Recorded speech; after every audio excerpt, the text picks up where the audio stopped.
Hi, during this video I'm going to be sharing with you 3 different ways on how I've used stencils to layer on the gel plate. I'm using commercial stencils today and I'll pop a link to the stencils I've used in the description below. But I often do make my own stencils, but I'll save that for another day. If you enjoyed this video, please give it a thumbs up, subscribe to my channel as it really helps me to grow. You can also click the link below in the description to sign up to my newsletter for up-to-date information on workshops and my new online course. Please stick around till the end and you might see a bonus technique where I kind of get carried away and just having a play with using the stencils to create something completely different. I hope you enjoy it. Let's get printing. So today I'm going to be working with a set of stencils that I bought off Amazon.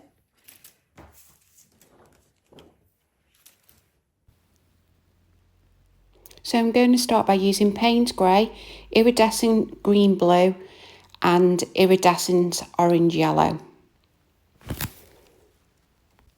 I'm now going to lay the stencil down onto the gel plate and just making sure it's made really good contact with the plate. And I'm going to apply a small amount of the Paynes Grey.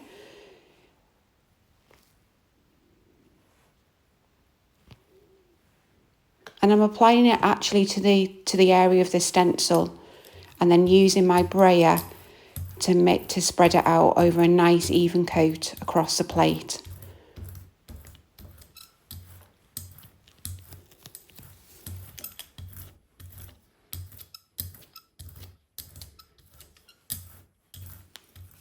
So I'm now going to lift that stencil back and allow that layer to completely dry before I add this next layer of colour, which is the iridescent green blue and the iridescent orange yellow at the top. And again, I'm just going to use my brayer to make that a nice thin even coat covering the plate.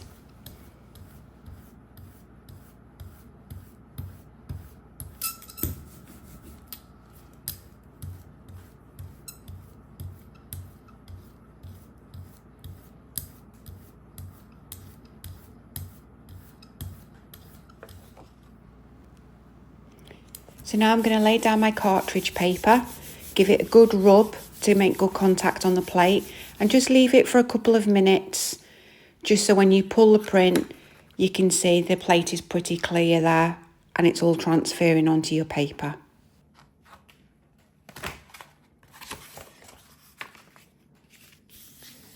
So this time I'm applying the Paynes Grey directly to the gel plate and again using my brayer to make that a nice thin even coat.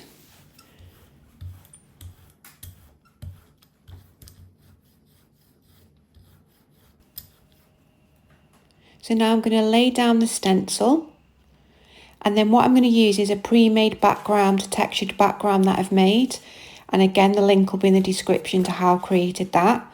And I'm going to press that down onto the plate and the stencil and give it a good rub.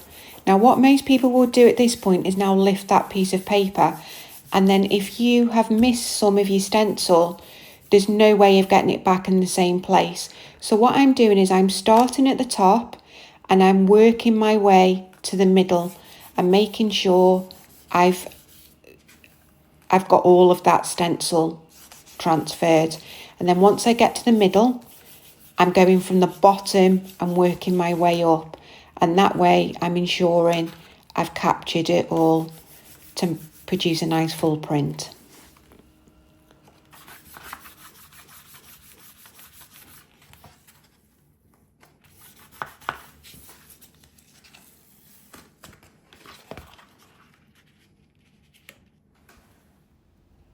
So I'm now lifting the stencil off and leaving that layer to completely dry before adding, I've got some iridescent blue and some iridescent green blue that I used before.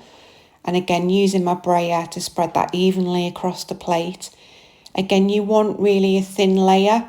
You can, as you can see, you can almost see the stencil coming through the paint that I'm applying.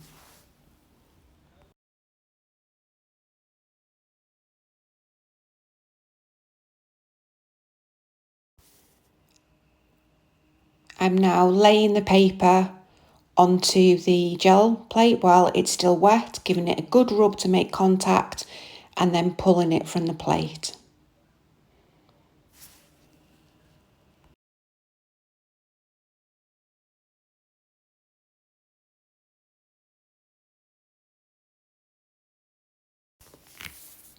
Okay, so this is where I get a little bit carried away now, and I just start to have a bit of a play where I'm not using the stencil as a whole. I'll be honest, I'm not a lover of commercial stencils within my own artwork, but they do have a place with some lovely textures, and I do like to work with them. So this is me just having a play and starting to build some layers.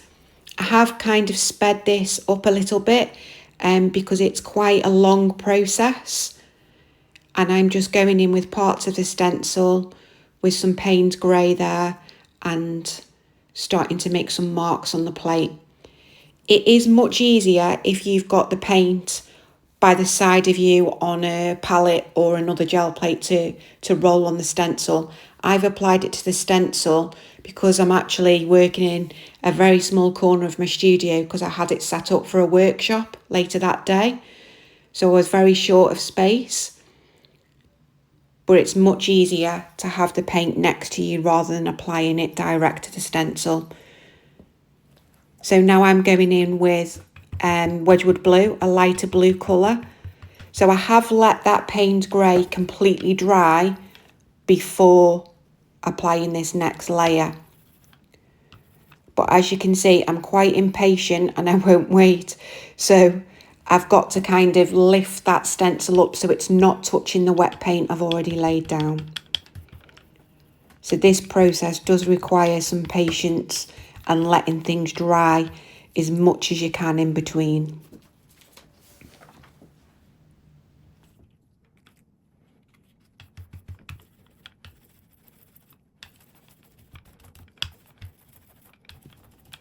So as you can see, I'm just moving that stencil around the plate and adding some line work and the circles to kind of balance the colour, working in threes really, to balance the colour across my plate.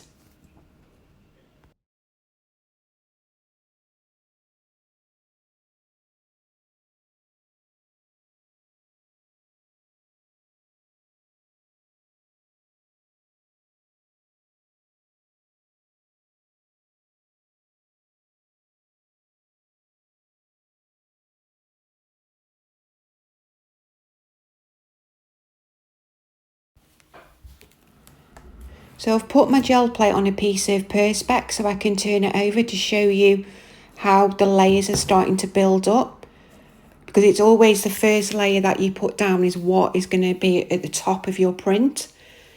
I'm now going in with a second, it's like a pale green. So this is now my third layer that I'm adding to the gel plate. And again, just moving that stencil around, working in threes to work my design on the plate.